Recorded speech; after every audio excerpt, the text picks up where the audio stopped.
Hello. I'm still drinking through the Treehouse data sets. Now I'm going to compare data set 5 and 6.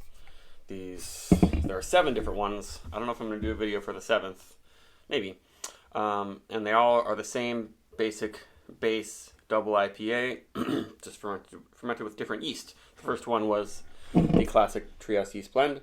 This one, number 5, is an English ale yeast, which they already did. Like number 3 was an English ale yeast. And then number 6 is a Nordic yeast, or so-called Kvik yeast, which Kvik just means yeast in Norwegian. But this is one of these so-called sort of farmhouse yeasts that people were using in literal farmhouse brewing in ancient methods. Up until recently, there are very few people who still do this in Northern Europe, and they have these wild local yeast strains that have existed alongside modern yeast strains that, are more well known. And they ferment in crazy ways. But let's just get into it. So this English ale yeast one, number 5, was canned on March 30th, so a little over a month in the can. And what do they say about this one? They say the hallmarks of this yeast are its appealing hazy, fruity esters, or appealing haze, fruity esters, and sweet finish. It balances out dry hopping, pithy grapefruit, marmalade, and then number 6 is going to be totally different. So these Kvik yeasts can ferment really fast at really high temperatures, but also be surprisingly clean. Usually if you ferment things at really high temperatures, you get a lot of crazy flavors, sometimes off flavors, things you don't want. So this one, they say it finished clean, fermented warmer than any of their IPAs, and it had a classic tropical profile even before dry hopping. So a lot of these yeast strains can create tropical notes just by themselves. Then it says huge pineapple, mango. This one I think is the lowest rated on Untapped. Maybe just this yeast is just so different from Treehouse's. But let's go with this one. Looks really pale, really hazy, looks nice. Oh yeah, and the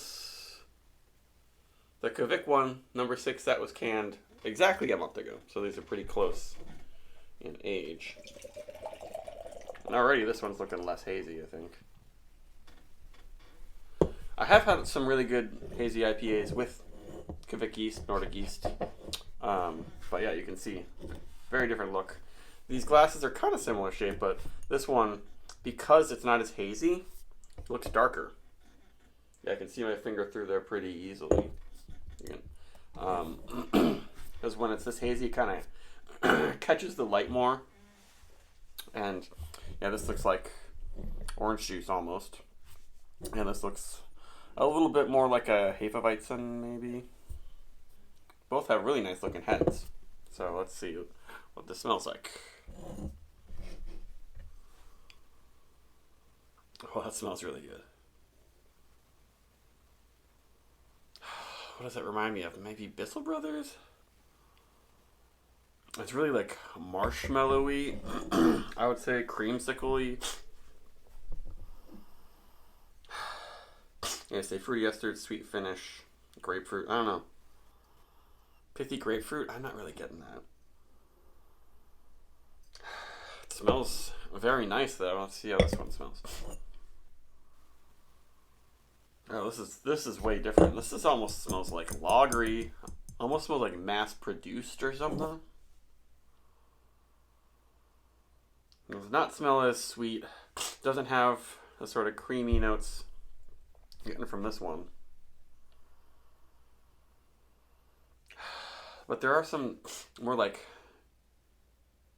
Jolly Ranchery, like watermelon or something happening.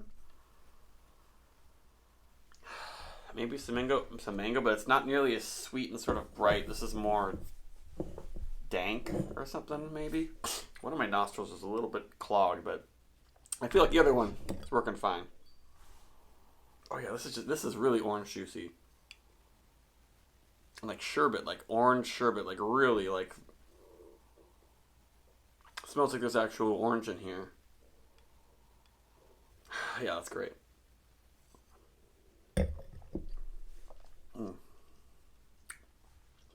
Mm. That's really, really good. Very, very good. Maybe one of my favorite in this series. Treehouse just actually made a Curiosity 130 double IPA experiment with this yeast, right? Maybe because they liked it so much. This is fantastic. Yeah, it's not even like, a lot of times I'm like, oh, once you get your nose in there and really inhale, it's like fresh, ripe fruit. You don't need to do that. Just with one nostril, doing a regular inhale, it's just like juicy, just like really orange forward. And I'm fine with that. Orange, all the oranges you could think of. Maybe so maybe some really juicy, sweet red grapefruit too.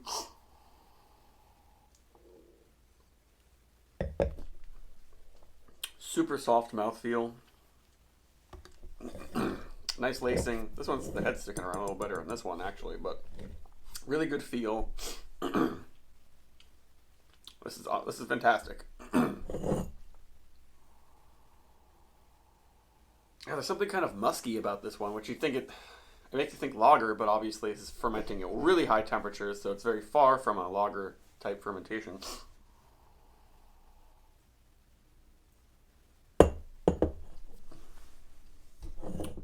Yeah, weird. That's like,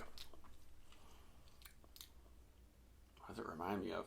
It reminds me of like some mass-produced hazy beer or something, like something from Sierra Nevada or something like that.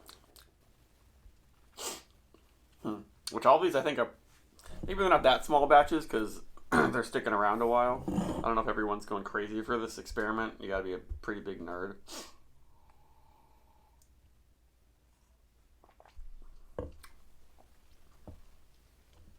I don't know if there's necessarily anything I'd call an off flavor. It's just like, it just clashes with the style, with the Treehouse style. It would have been interesting to smell this before they hopped it. I feel like the way this is brewed, just like the yeast and the hops aren't working together synergistically. Like I'm not getting a huge amount of hop character. But yeah, one nostril is a little clogged, but it's not preventing me from really enjoying this one. But to say like mango, I don't know. Mango on huge pineapple nose. I don't know about that. It's like minerally, kind of a hay thing. And then it actually has a little bit of a kind of a spicy phenolic thing. Maybe that's kind of messing with everything.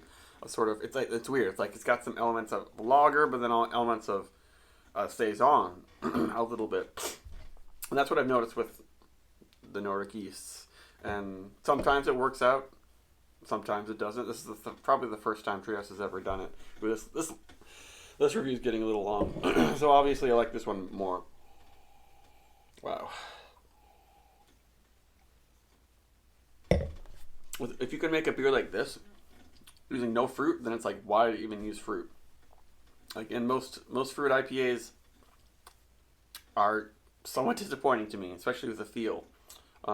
That's why I don't really get them that much. Treehouse has done some good ones, but it's like, why make a fruit beer if you can just do this? Like, this is magical. I feel like the aftertaste from this is kind of messing it up. But yeah, this is not very good. This is not super high quality. Interesting to see what this yeast does to a Treehouse beer, but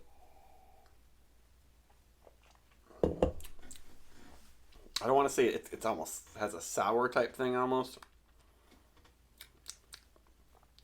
and like a weird spicy savory kind of almost medicinal aftertaste in a very different way from some other hazy IPAs. But yeah, do not recommend this one. And I think, yeah, I only got one can of this, so that's good. All right, bye bye.